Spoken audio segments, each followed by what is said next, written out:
Okay, what's up, everybody? Good morning. Welcome to a Friday edition of Morning Scone, presented by Brock, the Baton Rouge Orthopedic Clinic, Hoodco Roofing, hoodcoroofing.com, Restored Motions, restoredmotions.com, and ProCharge EV,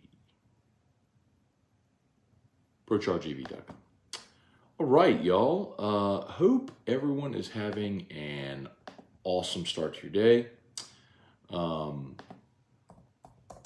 Excited about Super Regional action staring us in the face. Games get underway today. LSU, of course, will play tomorrow. And at 2 o'clock, keep an eye on the weather. Hopefully we don't end up with any delays like we did last weekend. And hopefully they're able to just get it in, get through, and all that sort of stuff. So, in any event, there we go. Let's see. Let's check the forecast right now as it sits a little after 8 o'clock on Friday morning. We are a little late today. My apologies for that. But I had to stay home a little later, so I just did some stuff at the house and started the show a little bit later so I could just leave whenever we're done and get my day going. Excuse me. So forecast for the weekend here in BR. As we look through to Saturday. I hate being a weather forecaster. But Saturday, it looks, let's see, clear throughout the mornings. Isolated thunderstorms, about a 30% chance of isolated thunderstorms around 3 o'clock. Game starts at 2. So, and that isolated thunderstorms window rolls from 3 to about 5, and then it's nice in the evening. So they could dodge it depending on where those storms might come through. So they could dodge it. Remember, they're not going to stop because of rain. They stop because of lightning. So just something worth keeping an eye on. Forecasts are a little better than it has at times this week. So we'll say some good mornings here and see what y'all got as always. So fire away with your questions and comments. Please, if you're on YouTube, like the page, share the post. Subscribe up to the channel. Smash the like button. Facebook, please like the page, share the post. Kelly Gross, Truax, what's up, man? Trey Fisher, what's up, Fish? Bubba Smith, Chris Catlett, what's going on? Let's go. Kelly Presley, did they announce the time for Saturday's game? Yes, Saturday's game is 2 o'clock.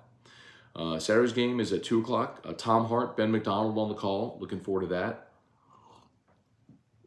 I mean, those two are terrific, as good as it gets when it comes to college baseball. So excited to have those two in Baton Rouge for this weekend. Trey Potan. Chris said expecting Skeens to go off today. Hopefully not today, Chris. They don't play until tomorrow. So I hope he doesn't go off today. He needs to rest today and be ready to roll tomorrow. Vernell Thomas, good morning. What if Jameis Winston really outplays Derek Carr during training camp? That would mean he would end up getting traded, right? Probably so. And maybe not during training camp, Vernell. If Jameis plays well enough during camp or the preseason, and you have a team that is still without a starting quarterback, that's a possibility. My assumption actually would be that you would wait until the season, and if you ended up with a scenario like what happened in San Francisco, right, where Jimmy G gets hurt and then Trey Lance gets hurt, and so then they were starting Brock Purdy, you could see a team trade for Jameis, if they were looking for a scenario like that. But, I don't know where that scenario is. And honestly, if you're the Saints, for now, I look at it and I go, okay, well, in 2018, Breeze got hurt and Teddy Bridgewater had to play 5 games. In 2019, Breeze got hurt and Jameis had to play. In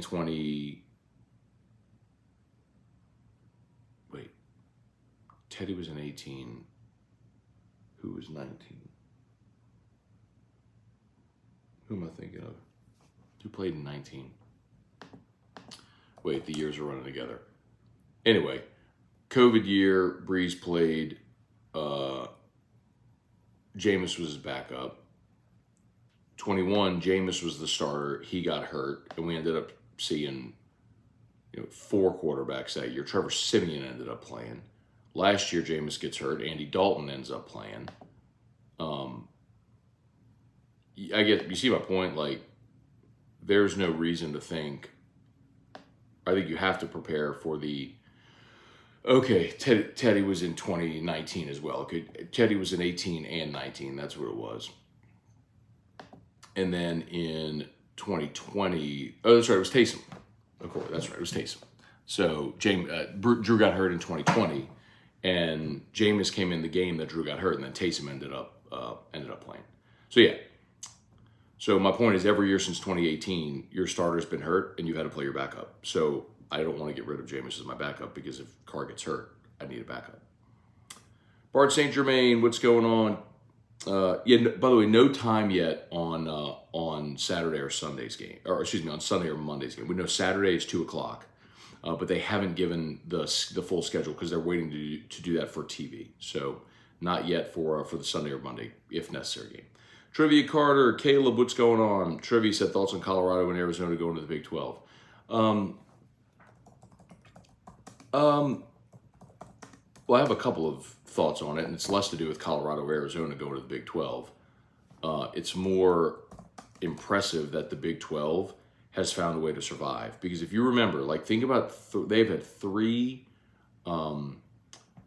big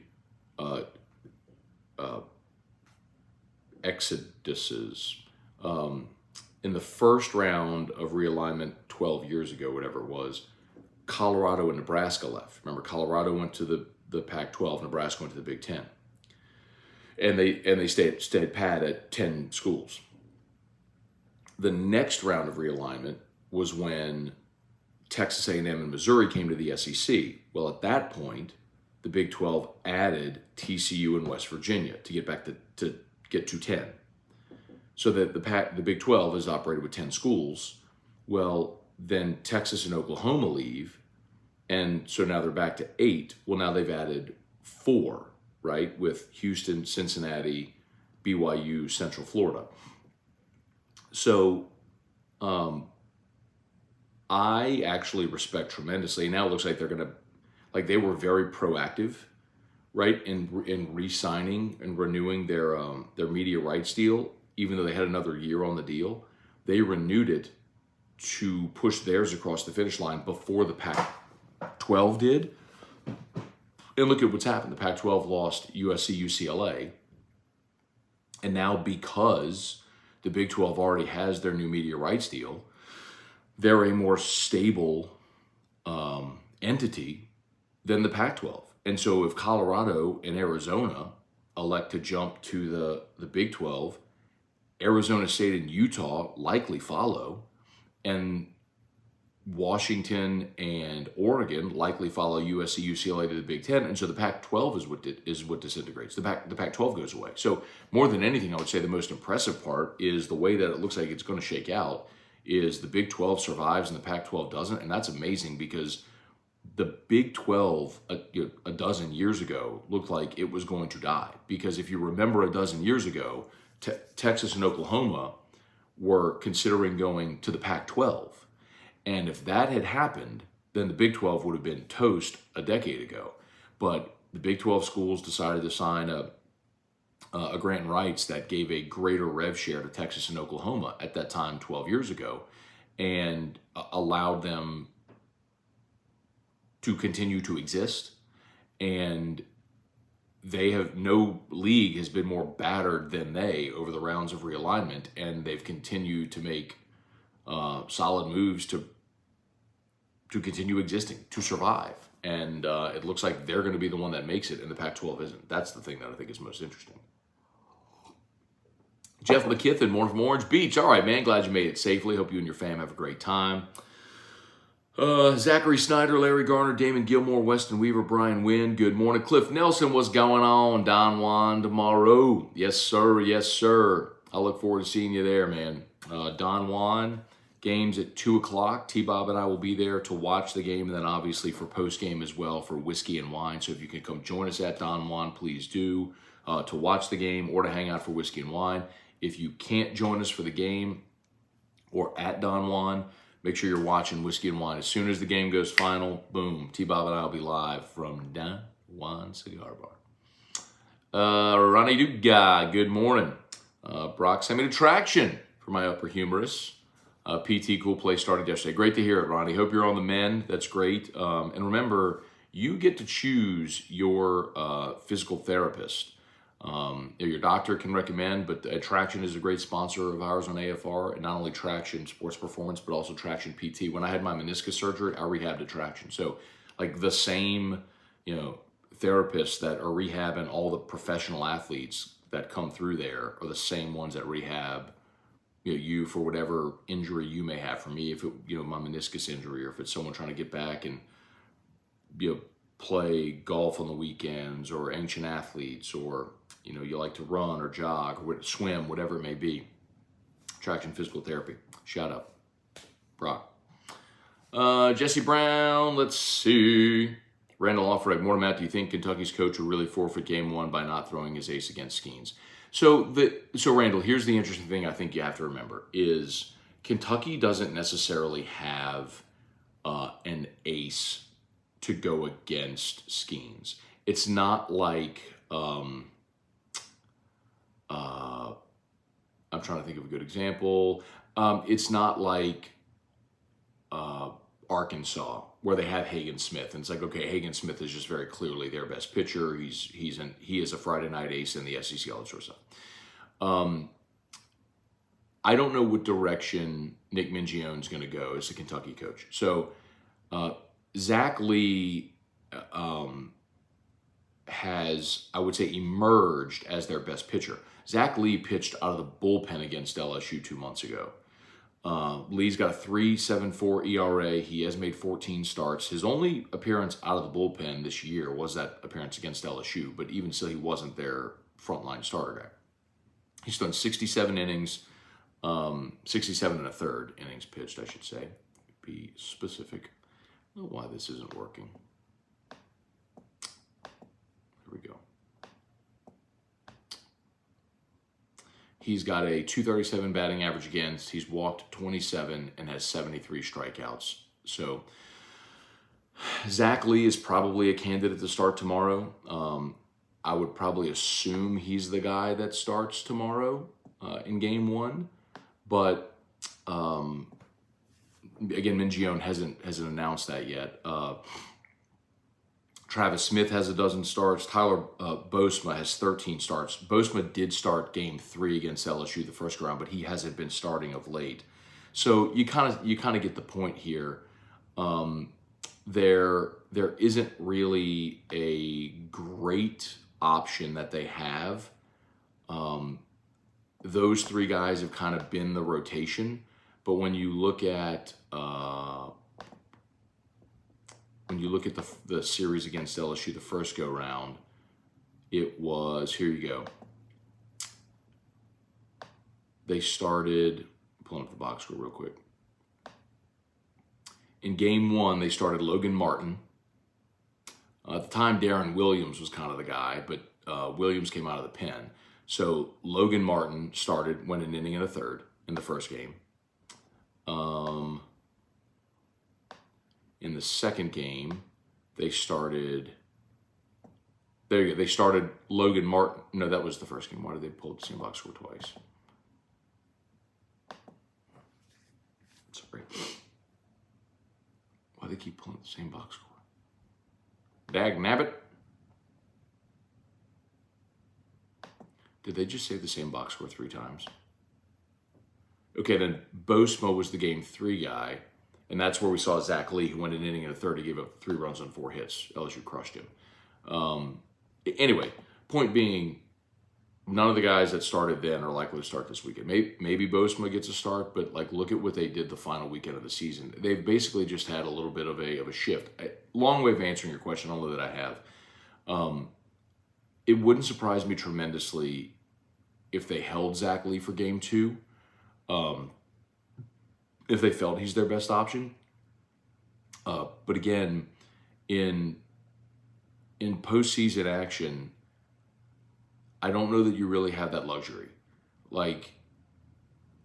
You got to go try to win. And you're not guaranteed a game 3. So I know that Kentucky feels confident because they touched up Skeens as well as anybody did this year. They got him for 5 runs on 7 hits and chased him after 6 innings.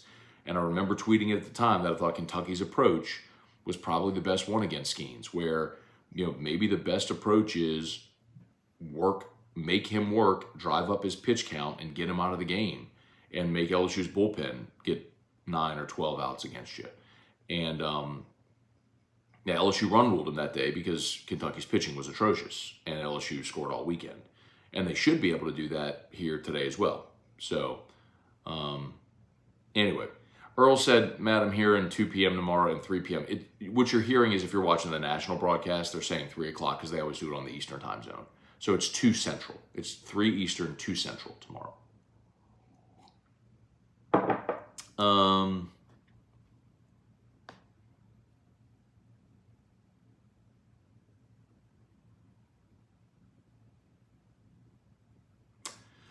Andrew Johnson, what's going on? Reagan Lee with potential weather. How do we handle Skeens? Yeah, listen, if I don't know, I can't answer that today. I got to look at the forecast and see how it is tomorrow. But you can't have a situation unfold like what happened against South Carolina. So I think you've got to play that accordingly. Trey Patan, yeah, man, Dariush Oliveira. I'm going Oliveira. Let's see, Kirk Taylor, Tommy Primo. Does Otter and Handy need Omaha places to check out? I think those two are pretty well acquainted with the surroundings in Omaha. They've been more than anybody I know. Let's see, Kirk, Skeens also struck out 13. LSU was shelling them. Skeens was in coast mode. In some ways, that's true.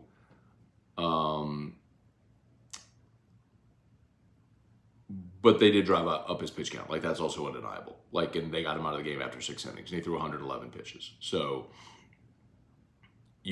I don't think you can just brush that aside. That was a very legitimate part of their plan. And I'm sure they're going to try to do the same thing tomorrow. Lee Show, typical June weather pattern. That's true. Jesse Post, good morning. Cajun Country, Dustin Abear, looking forward to baseball, whiskey, and wine. Yes, sir. Adam Fontenot, any chance Jay holds Skeens? Yeah, everyone's asking about weather. Listen, if it's, here's the thing. Like, let me paint a scenario.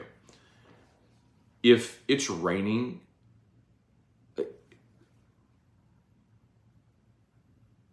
they're going to have much more information tomorrow, right? Like, that's really your answer, is we don't know until we see what the weather does tomorrow. I mean, in an ideal scenario, everything clears up and you're not worried about a storm system coming through. And even if you have a storm system, it might have rain but no lightning, so you're not going to get delayed. If it's 2 o'clock, the game's about to start, and there's lightning in the area, well, they're going to delay it anyway. So you're going to have a much better sense of it tomorrow. PTG Toasty, good morning. Alex DeVilliers, good morning. Was Oregon State a better team on paper than Kentucky, or were they about even? Well, Alex, I'll tell you this. So Kentucky hosted, and their RPI was number 2. So if you're looking just on paper at that, the computers loved Kentucky. Kentucky really face-planted down the stretch in conference play, and it nearly cost them a regional host site, but their RPI was so good. Oregon State, had they not gone 2-0 in the Pac-12 tournament, likely would have been a regional host site as well. So I think these two teams are very comparable. I would say if Oregon State's pitching was healthy, Oregon State's a better team than Kentucky. But Oregon State came here really with one starting pitcher, and Sellers, their Friday night guy, was really good. Went 7 1/3 and put them into the winner's bracket when they beat Sam Houston, who's a really good offensive team. So, I think Kentucky's pitching staff has continued to develop as the season goes along, but they have just a giant task of trying to hold down this LSU offense. So the two teams are very comparable, but I would say when Oregon State's pitching was whole, Oregon State's a better team. And they had 8 guys in the lineup that all hit 300. Kentucky isn't necessarily as good of an offensive team, but they did have some success this past weekend offensively.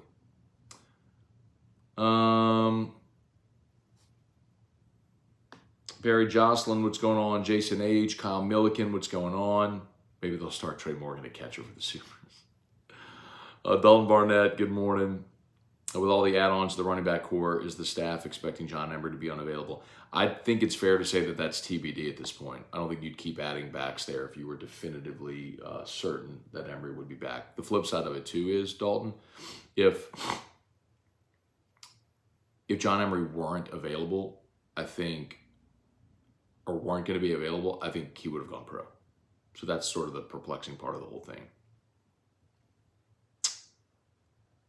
Let's see, Ronnie Traction was on all the shirts, but rang up as Elite Physical Therapy. Yeah, it's Traction Elite. It's Traction Elite Physical Therapy is what it's called.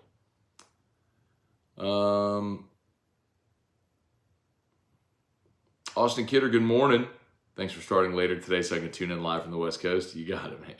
This is a weird day where Mimi's not watching Drew today, so Erica is staying home. So Erica's got Drew, so I got a little bit of a later start, and I have a 9 o'clock appointment near the house, so it's 8:30 right now, which is why I wasn't trying to drive all the way downtown and come back this way. Let's see, Barry Johnson was watching AFR. You and Musso discussing SEC teams' win total predictions. How does Georgia get such a cakewalk schedule? They got a cakewalk schedule because the East isn't very good. And, like, just to be clear, like, we'll run through it here. You know, sometimes, obviously, we know that you have a rotating cross-divisional, like their permanent cross-divisional is Auburn, and Auburn's not expected to be very good this year, right? We understand that. Florida is their neutral site rivalry game. Well, Florida's projected to, their win total is 5.5. At the beginning of their schedule, they've got UT Martin, Ball State, a couple of layups like everyone has. They also play UAB, so they have their 3 Rena wins, and then their Power 5 non-conference is Georgia Tech. That game is on the road, but they're still vastly better than Georgia Tech. So then their conference schedule is they're home against South Carolina. They're at Auburn in September, by the way, September the 30th. So that's like the earliest they've ever played that game. And, I would think Hugh Freeze and Auburn might be better later in the season than they are in the beginning. So Georgia should beat Auburn. And that, although that is at Auburn, they get Kentucky at home. They go to Vanderbilt. The neutral site game against Florida. Well, Florida's not expected to be any good. Missouri gave them a big scare last year, but Missouri is in Athens this year. And then their rotating cross-divisional this year is Ole Miss. So they got to play Lane Kiffin and Ole Miss, but they get that game at home. Now, they do go to Tennessee, and that's probably their toughest game. They go to Tennessee in the second to last weekend of the season, and then they finish up at Georgia Tech. So, I mean, someone could always trip them up. Missouri almost did it last year. At Tennessee, November 18th is probably their toughest game. But, in normal years, going to Auburn would be a really tough game. But the East is not very good, and their draws out of the West are Auburn and Ole Miss. And they got to go to Auburn, who's working in a new coach, and they get Ole Miss at home. So, there are some landmines out there, but, I don't know. Cliff, what do you think is more important, small ball pressure that Kentucky will put on the defense or LSU scoring runs hitting the Kentucky pitching? Well, it's a good question, Cliff, but I think the answer is different day to day. The first day, the answer is hitting because you got to hit behind Paul Skeens. You give Paul Skeens a lead, Kentucky's just not going to score enough to beat him. Day 2, I would tell you it's playing defense behind Ty Floyd because I don't think Floyd is certainly capable of having a high strikeout number, but you're probably going to have to play really solid defense behind Ty Floyd because they're more likely to put the ball in play, and I think LSU will score, but I think Kentucky can score as well. But the first day, it's just go score runs behind Paul Skeens. Justin Marquez, good morning. Thomas Lamont, morning, father-in-law. Going father-in-law first Supers game at the box. Okay. Poor guy, no idea how much of an nervous wreck I'm going to be. Let's see. Reed Rule, what's going on? Morning from Jersey. Watching the Supers at the Shore. Okay. And Troy Hebert. If LSU wins this weekend, which Super Regional would they be matched up for the first game in Omaha? think it's Tennessee. Let me look at it just to make sure I have that right, but I'm pretty sure they would be matched up with the winner of Tennessee Southern Miss.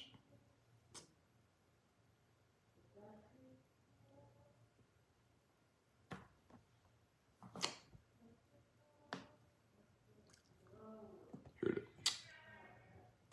For some reason my touch screen isn't working on my Surface. Hang on.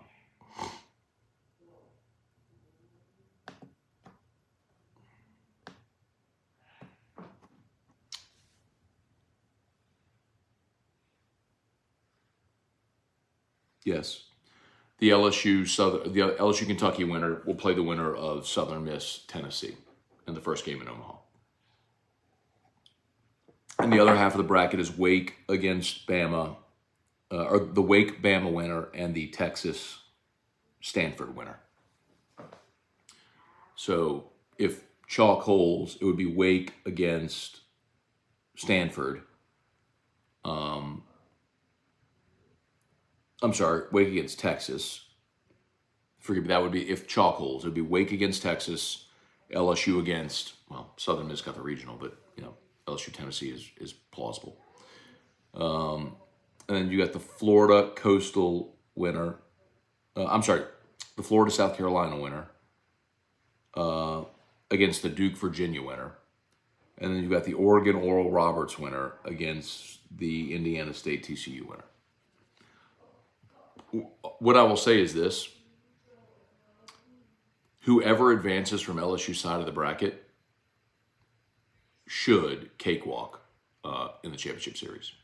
Should. Okay, I got to go. Y'all have an awesome day. Thanks so much for watching. AFR at 3 from Rouse's on Burbank. Y'all come say hello if you're in town. Terrio's back. LSU Daily is live.